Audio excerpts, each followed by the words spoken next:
सच्चिदानन्दरूपाय विश्वोत्पत्त्यादिहेतवे तापत्रय विनाशाय श्रीकृष्णाय वयं नुमः। प्यारे मित्रों, जय सिया राम, जय माता दी। मित्रों, जन्माष्टमी का पावन पर्व हम लोग अपने अपने घरों पर अपने बच्चों के जन्म उत्सव को मनाते हैं, घर को सुंदर रूप से सजाते हैं, उत्सव मनाते हैं, खूब अच्छे अच्छे पकवान बनाते हैं। ठीक उसी तरह से जगत के पिता का भी जन्मोत्सव आ रहा है, जन्माष्टमी का पावन पर्व आ रहा है।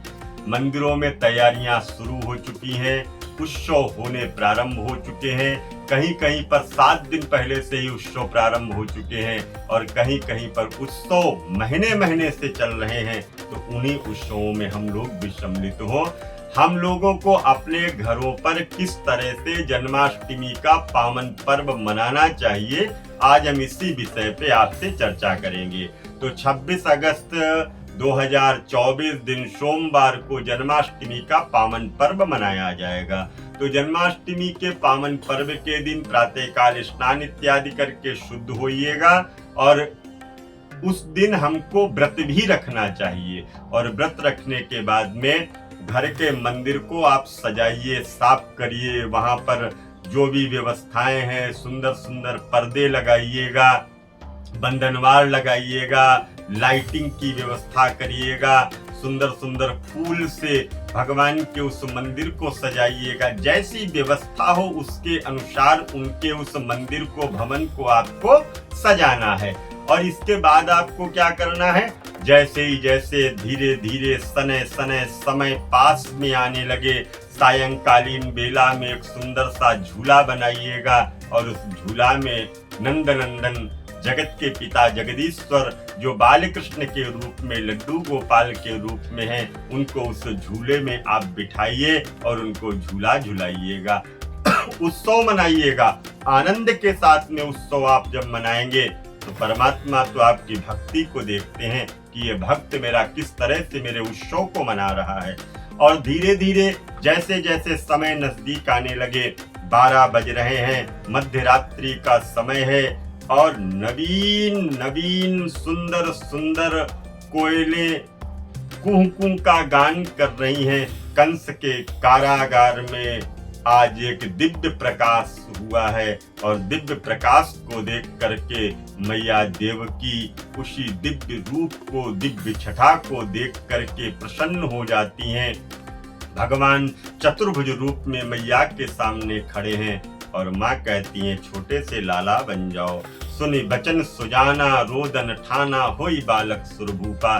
भगवान छोटे से बन गए हैं, वही स्वरूप आप अपने आंखों के सामने रखिएगा और एक सुंदर सी परात में गोपाल जी को बिठाइएगा। उसमें आपके घर में यदि शंख है तो शंख के अंदर आप दूध डालिएगा और उस दूध से भगवान कृष्ण को स्नान कराइएगा, फिर जल चढ़ाइएगा, फिर दही से स्नान कराइए, फिर जल चढ़ाइए, शहद से स्नान, फिर जल, घी से स्नान, फिर जल, शर्करा से स्नान, फिर जल और तुलसी पत्र उनके साथ में समर्पित करिएगा।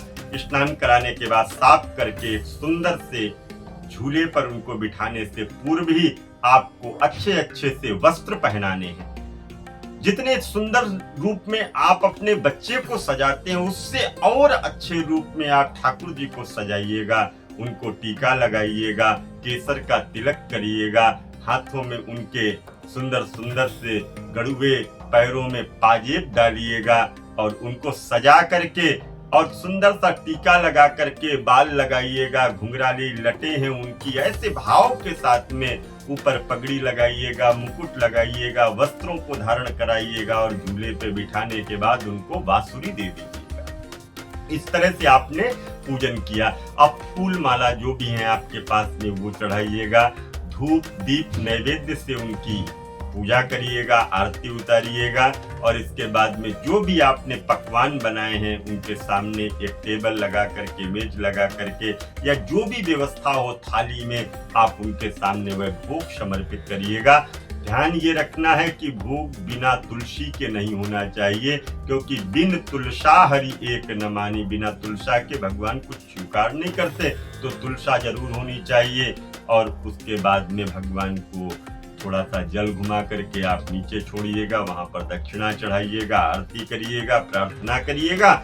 इसके बाद में हो सके तो रात में जागरण करिएगा, वरना जो भी भक्त हैं उनको भोग प्रसादी जो भी आपने समर्पित की है वो समर्पित करिएगा, भक्तों को प्रसाद बांटिएगा और जय जयकार करिएगा। नंद घर आनंद भय जय कन्हैया लाल की। और दोनों हाथ उठा करके बड़ी भक्ति और श्रद्धा के साथ में नाचते हुए नंद के आनंद भयो जय कन्हैया लाल की, इसी तरह से भक्ति के साथ में आप लोग इसी क्रम में पूजन करिएगा।